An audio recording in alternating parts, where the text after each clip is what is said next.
Good morning, students. Welcome to your education online class.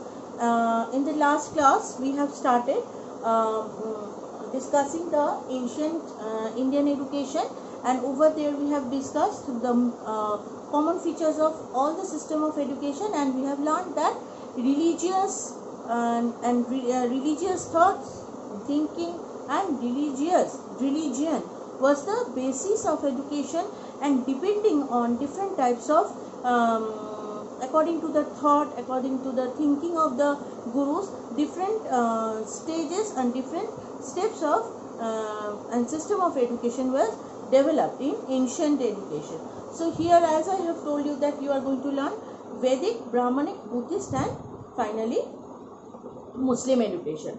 So we have already started with Vedic education and aims of education and forms of education, and along with that the teacher's significance of guru we have learned. Today we are going to start with the method of teaching. Now see, as we have read that the method was basically dependent on oral instructions, and the teachers used to read the hymns and the students used to repeat, and there was strict instruction not to disobey the teacher, and there was strict instruction to follow, because in ancient time the pronunciation was also very important, but the way you are pronouncing was also considered very important. So significance of the method of teaching: basically verbal in nature, and much stress was laid on correct pronunciation, as I have told you just now, of the hymns taught to the students. So the hymns or the rhymes or the oral instructions, poems, or the topic of study which was given to them, which was provided to them, they were instructed to listen it properly and to repeat it after the guru will complete reading it out. And why the pronunciation was very much important? Because pronunciation, it will help you to hear, listen better, and you need to learn it how to pronounce as well. Next is course of study.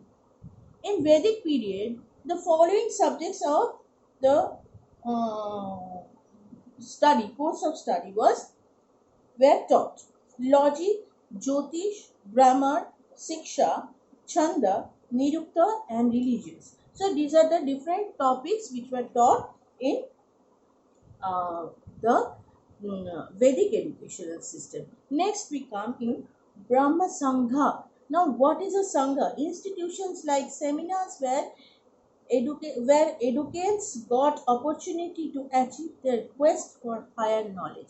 Means this Brahmana Sangha, where the great educators and the person who were eager to learn a better learning, they used to come closer to each other, and over there seminars, discussions, and debates were being organized, where they used to assemble each other and at that time it was open for all caste also, not only for Vedic thinkers or Vedic followers.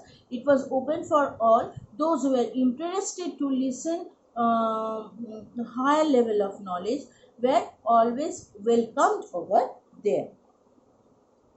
And moreover, the education was open to all, and all were entertained, but before entertaining they have to follow some rules and regulations, and they have to promise that they will follow the guru's instruction, and they must obey what instructions were provided. So before entering the class, they must understand that what is the meaning of Vedic system of education, what is the significance, what life they have to live, and the main thing which was considered: the other caste must follow as the guru wants to teach, as the guru want to instruct you, as they want to follow the each and every point they have to follow.